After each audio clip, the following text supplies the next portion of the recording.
Hello, everyone.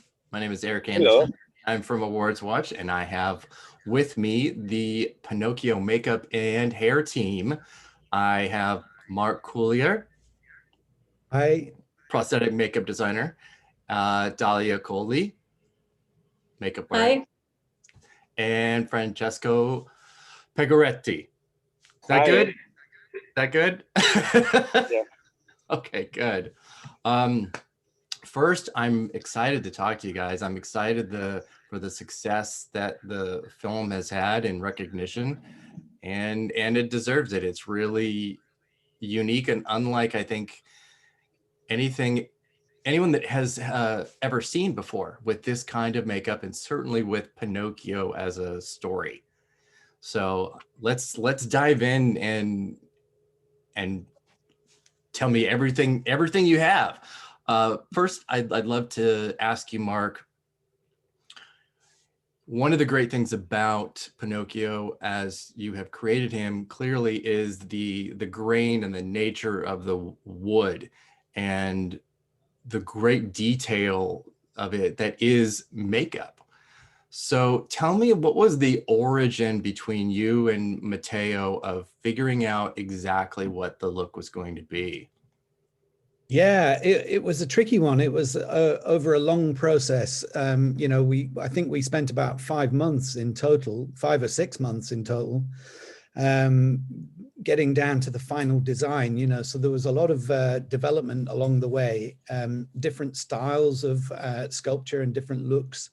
We were really drawing from the original Chiostri and Mazzanti illustrations initially. But I think then once you start transposing those into 3 dimensions, sometimes the relationship to the size of the nose to the face doesn't work, and then you start readdressing but still trying to keep the flavor of those initial designs, Yeah. And then, secondly, once your performer is cast, once we got Federico Ielapi, then we had to transpose everything onto his face, onto his facial features, and that really dictates quite a lot about where you're going to go with it, because you still want to keep the prosthetics quite fine and thin, so that they will move with his face and features, and it's got to work with his eyes and his eye shape and everything. So really you can design as much as you like until you get your life cast, but as always with prosthetic makeup and makeup in general,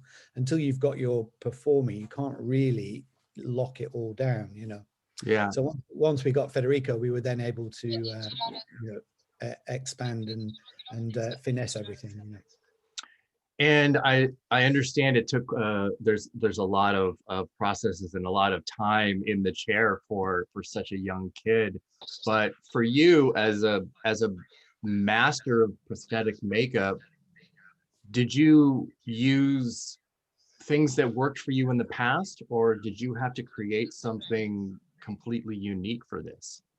Well, I think, the interesting thing was initially when I was first asked about it, it was like, how old is Federico? And, everybody said, oh, he's 8 years old, and I knew that we were going to have a 2.5 hour makeup, 3 hour makeup on an 8-year-old child. And, I've done face painting on kids before, and 10 minutes is difficult, 20 minutes keeping them still is difficult, so I knew it was going to be a real challenge. A friend of mine, Orion Tweeton, had done a makeup on a young boy as well.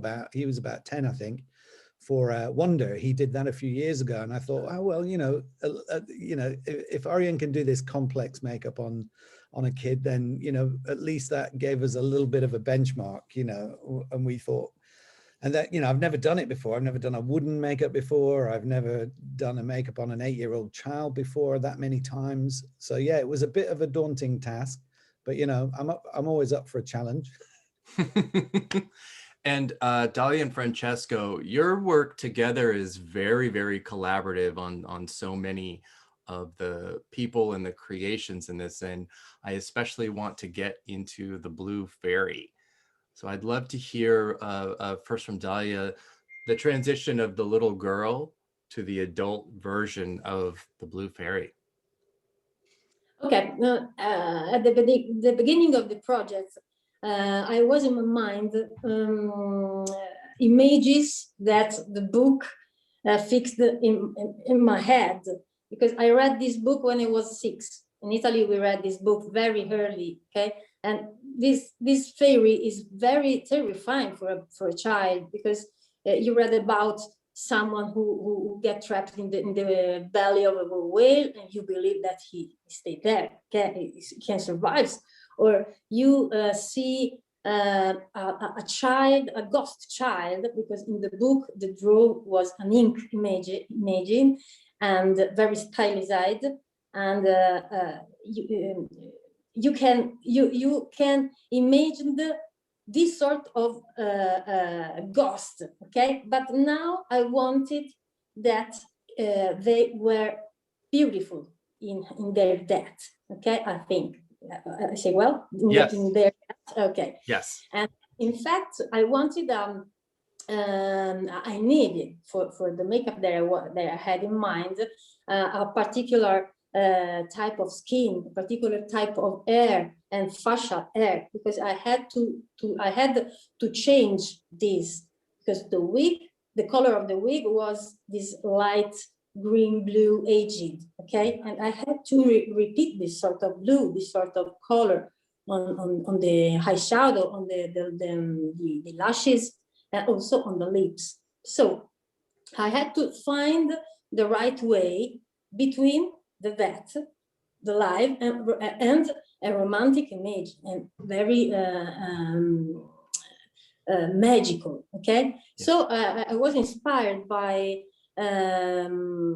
Klimt, for example, because I observed a lot of his painting, and I observed that he used this sort of vein, this color was beautiful. I don't want that is the same that I did, but he was a master. So I tried to find this color. I observed the Ophelia, for example, a romantic images in the clear river. Okay, I wanted that the fairy were ethereal, has an ethereal aspect, like a lunar nuance. Okay, in fact, there's no a centimeter of skin uncovered that wasn't high brushed with this sort of iridescent color, very transparent. There's no natural skin, but he was a woman and a child. Okay, a bit ghost and a bit woman and child. This is the result of their child. I love that. I love that you mentioned Klimt, because you could probably pause any part of the film and it feels like a painting. It just it has that appearance to it. Every bit of it does. Yes, of course.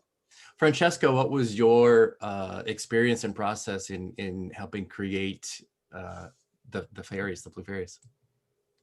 So for the blue fairies with Matteo, we start from the colors, because he asked to me to find a particular palette for her. The idea was everything has to be a monochromatic color, the same color, with the face, with the costume, with the set, with her department too. So I started to find this color for the wig, and for the shape, I start to study from the pictures of this period, the Victorian period. The pictures are post-mortem of the young girl of this period for the young fairy, and because the idea was to have like a little ghost for her, looking like a ghost. I use also some ash on the hair, like dust, to mix the color. And I made also the crown, the flower crown, with the vintage flowers and fabric flowers, vintage fabric flowers. And I changed the shape. At the beginning, she's like a little doll, like the young girls in this period, in the Victorian period. And in the second one, the old fairy, it's like a mother for Pinocchio. The first is like a friend for him. It's still she play with him in her house. And the second one is like a mother for her. She changed. She's like a reborn. It's new, so the hair become longer and more natural, more sweet, and then for Pinocchio, you know. That's wonderful. I love that. Mark, I want to ask again a little bit more about Federico Ielapi. And you mentioned, sometimes it's very difficult for a child to sit still for too long. What was the work process in working with such a young person as a lead with so many requirements there? I'm not sure what the how long children are allowed to work. I think it's only like 4 to 6 hours in the United States, so it can be a really big challenge. Did that extend the production? Yeah, I think the schedule just encompassed that. I think it was difficult for Federico. He had 3 hours in makeup before we started filming, and then there was filming on top of that. And we became sort of like entertainers as well as makeup artists. We had to keep him entertained. It's like, coming up with little puzzles and quizzes, and his English is great, and he's very, he's an amazing kid. He's like a fully fledged actor. He's not your normal 8-year-old child. He's got a huge personality, and he's like a little rock. He's amazing. And then I had I had some great guys working with me. We rotated the makeup, so it was myself and Anna Kieser and Robin Pritchard, and Robin has a daughter the same age, and I have a son who's 8. So between us, myself and Robin, we're used to dealing with kids that age, which helped enormously, I think, in terms of just communicating with kids. With Federico, it's all, like a small boy of that age. It's all farts and punching and it's the usual 8-year-old child stuff that just is hilarious 1 minute, but Yeah, sometimes we'd have to vacate the room. exactly. And I read that there were, I think it was 55 sets of prosthetics for Pinocchio. That's right. Yeah, the pieces are destroyed every time you take them off, because the fine edges around the eyes and the mouth, and they're so fine that when you remove the piece, it's destroyed. So yeah, it was a new set of pieces every day, apart from the back of headpiece and the ears we reused about 3 or 4 days, and a new set of hands every day as well. So we had a whole team of people running those pieces, and occasionally we got to the point where we were shipping them from England. So, there was the odd time when we had to just send over 2 sets, and we were shipping pieces every couple of days, and then the guys in our makeup bus were painting the next day's pieces, the day before sometimes, so it was quite a task and quite a rush to keep on top of everything.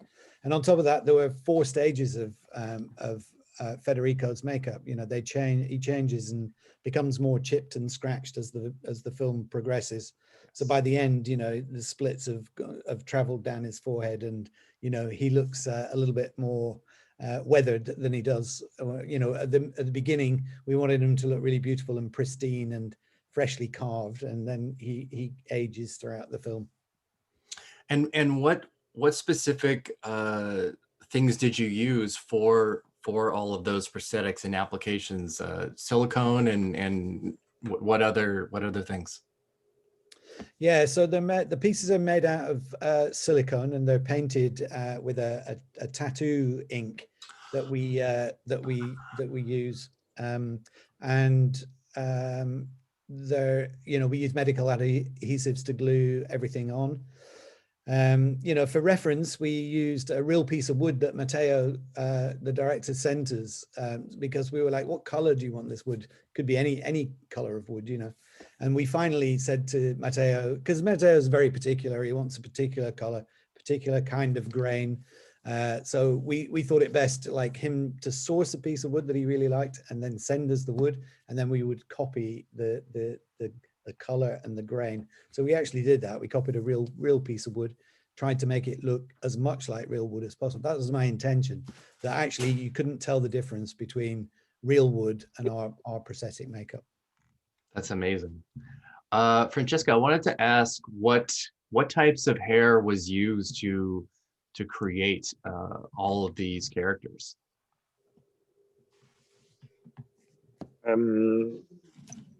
So we say about sorry, can you say again, please?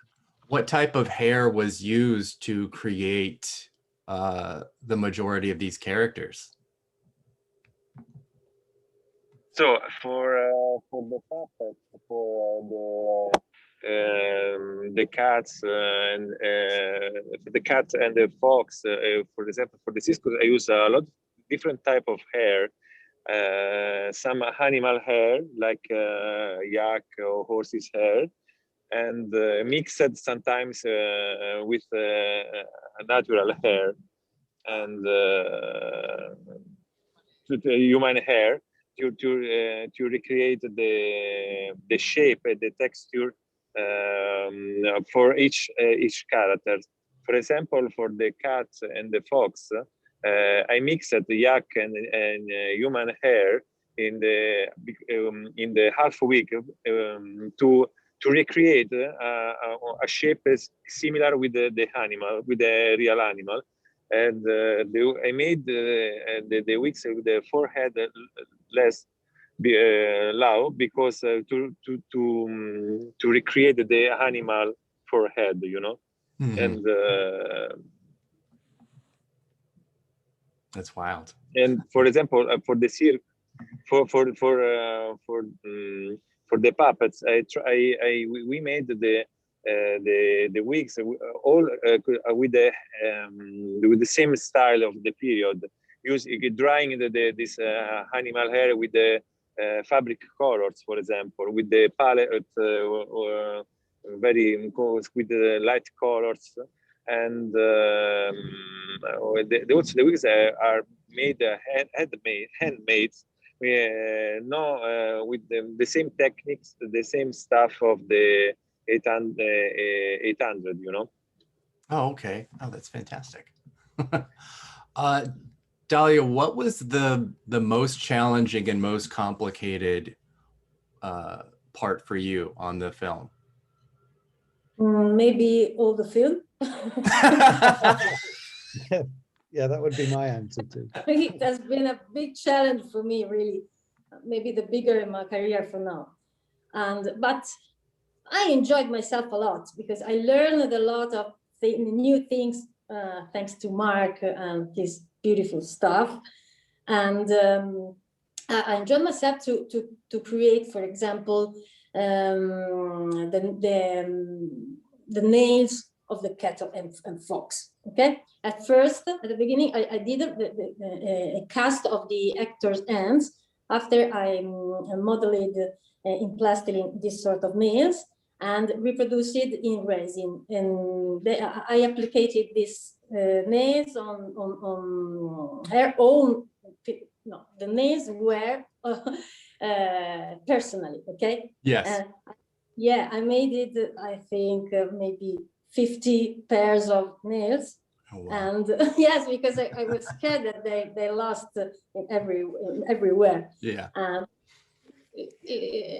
They are good. They were good, these two actors. But for example, after that, Mark's staff finished to apply the muzzle, the silicone muzzle, and the hairs to the cat and fox. I continued the makeup with the application of this fake hair, animal hair, the same of Francesco. Mm-hmm. For cat, there were gray and black and white. For the fox, I mixed the shades of red and brown. Okay, and to lengthening the bird of this man to become animal. Okay. But just in the middle, also in this case, in the middle of the way, human, animal is an anthropomorphic character, okay, but a real character, earthly character, okay, and thanks to Mark that made it this perfect, really perfect muzzle and hairs, they became a real anthropomorphic characters, because with this bird and in the second time, in the second time, the makeup changed, became more aged, more dirty, with a lot of scar, because they're beggar on the street. Okay, yeah. They're very, very poor, and no one that loved them. Yes, of course. And yeah, I remember that it was very nice because Mr. Massimo Ceccherini, the actor who played the fox, was like a baby, not like Federico Ielapi, very good. No, a child, very impossible. Yes, he never stopped to move. It was impossible to apply something. And so I spent it, I think, 2 hours to put by tough this hair on his face, and oh my God, impossible. But we love him. That's hilarious. He sounds like he was getting into character as a fussy fox or cat. That's pretty funny. Yeah. Mark, there are so many characters in this with tremendous prosthetics, but there's also just regular humans that also have to change and kind of morph around. Roberto Benigni's Gepetto changes his appearance quite a bit as well, ages, and also his appearance when he's in the whale. What was the work done with him to make those subtle changes? Well, that's that's a question for Dalia and Francesco, really. Just because we were so busy with Pinocchio and the other characters that Dalia and Francesco handled all that in its entirety. So do you want to take that, Dalia? Yeah, then let's hear from Francesco a little bit about aging Gepetto. About Gepetto, yeah, for him. I used 2 different wigs for him with 2 different lengths and shape. And the first one is a bit shorter, a little bit more younger than the second one. The idea of Matteo asked to me for a very poor character, so very messy and dirty hair. So Gepetto doesn't care about his hair, but the idea was like a crazy old man, a little bit like a clown, a poor clown. And for the second one, I used another wig with a long hair because Gepetto still a few months inside the dogfish, the whale. What do you say in English? The dogfish, the whale. The whale. The big fish, Yeah. And the whale, yeah. And so the hair change. Also with Dalia, we use a cap for him to recreate. Oh wow! We made this wig with a loose hair, not a little bit longer, very light, for him. Still all the time natural, very so shaggy and messy, sometimes wet, sometimes, Yeah. But the idea was to describe the poverty of this character, the poverty, and also with the hair, with the makeup, This is the first. And also to keep it, the important is to keep the sweetie for him, has to be a sweet character. It's the father of the story, the father of Pinocchio, so has to be a sweet character. Yeah. I just love him because it's very simple, very natural, and this is what do you think? I think this is the base for Matteo, was the base to create the Gepetto. Yeah, and Dalia, because Gepetto is a human character that does not anthropomorphize, What was the difference between helping age him so that it looked human For Gepetto, for Gepetto? Gepetto at the beginning of the story is this very poor carpenter, okay? So I decided that there were two phases of makeup, because at first he appears like with the unkempt bird. The skin is injured by the cold, is blackened by the poverty, okay? And when he lost Pinocchio, started to wonder, okay? Yes. And now he feels pain, okay, because he lost Pinocchio. He gets trapped in the well. So I thought about the images that I had in my mind when I was a child. I spoke about someone who survived into a belly of a whale. Okay, maybe became an integral part of the whale. So I wanted that this moisture skin, this wet skin, and the makeup now is on the green tone, like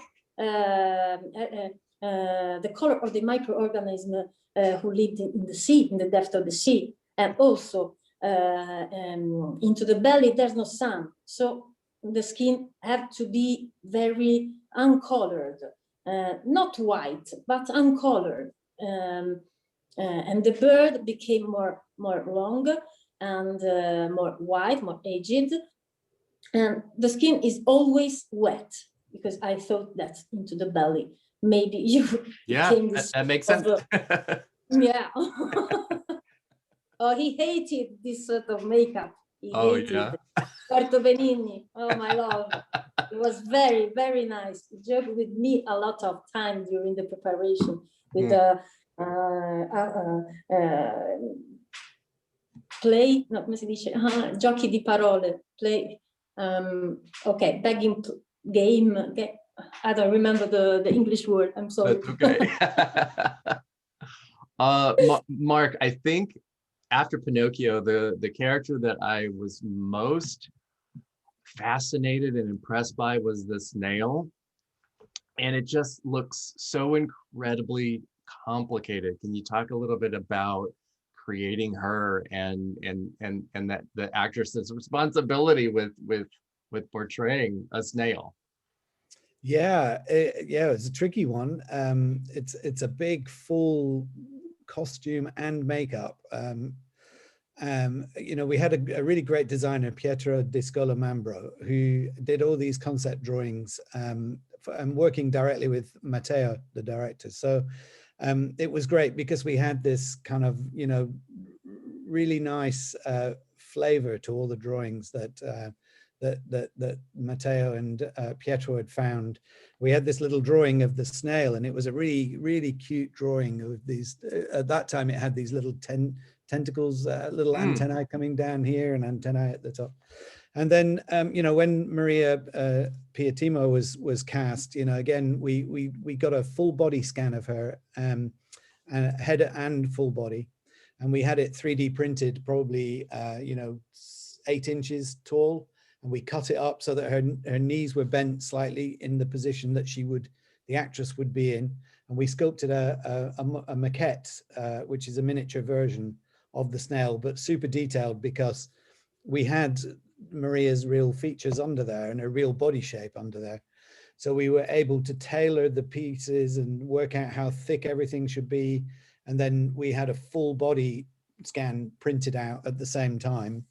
And then we transposed once Matteo, because it's, you know, it's not a huge budget film, this, and we didn't have endless amounts of time. So you can't sculpt a full body of a snail and then change the size of it afterwards. You know, we had to establish all that at a small scale, and then we could then scale it up. So we had to get it approved and then scale it up. And that's how we did it. We scaled it all up so we could actually measure from the front to the back of the maquette, and then scale it up proportionally to the actress.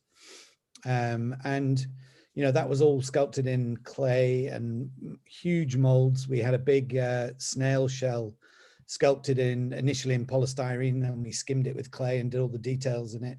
We had a really great sculptor, Andrea Osebi, Italian sculptor, who came over, who's worked with me before, and he worked on the puppet theater and characters and did a lot of work on the snail. But I had about 20 people working on that snail for, I don't know, probably 4 months. You know, it's a huge amount of mold making and, you know, just molding the snail to get the fiberglass shell out. We had to build a little trolley that's attached to a harness that the actress wears. And then it all had to be fabricated so that you could disassemble it so that, you know, she's not too uncomfortable. So we could take it off from sort of the waist down or the chest down, and we could take it off from the snail rear end, and it was all assembled in pieces. And then she also, on top of all that, she had the full silicone headpiece and hand prosthetics that go right up to the elbow. And yeah, it was a complex thing. Probably 20 people working on it for 4 months, 5 months. I think that's one of the most fascinating and interesting things, both for audiences watching it, but, you know, for the makeup branches and the people within the industry to see how much is makeup and how little is CGI. Because I think a lot of movies you would see that snail and go, oh, okay, the antenna is CGI, the shell is CGI, and she's just kind of walking around in this green screen suit, but she's not. Yeah, no, she's well, like 98% practical. The antennae, there's one thing we can't do with Circum, which is you know, squash it down so it disappears. So I suggested very early on to Matteo, I said, wouldn't it be great if the antennae could grow and shrink? And so it was one thing, our prosthetic ones were just flat, and then visual effects added the growing and shrinking antennae, which just, you know, confuses your eye a little bit. And just, you know, I think it's one of those little unnoticeable things. You wouldn't necessarily think about it. You know, it's obviously the actress is there in makeup, you know, but these things are going up and down and moving around, you know. And I think that nice blend of visual effects and makeup is works really well. Yeah, it's the great thing I think about the film is how seamless it is, because you're not looking at something and trying to figure it out. You just become completely invested in it, and it's seamless. So thank you. Yeah, that's the intention of all these gags, isn't it? We don't want people to go, oh, that's a fake nose, or that's a, you just want to get wrapped up in the characters and believe them. Exactly. I want to thank all three of you so much for talking with me today, and congratulate you on the Makeup Guild nomination and the Oscar shortlist. So I wish you all the very, very best, and I feel very good about that. Thank you. Okay, thank you very much. Thank you. Thanks so much. Thank you.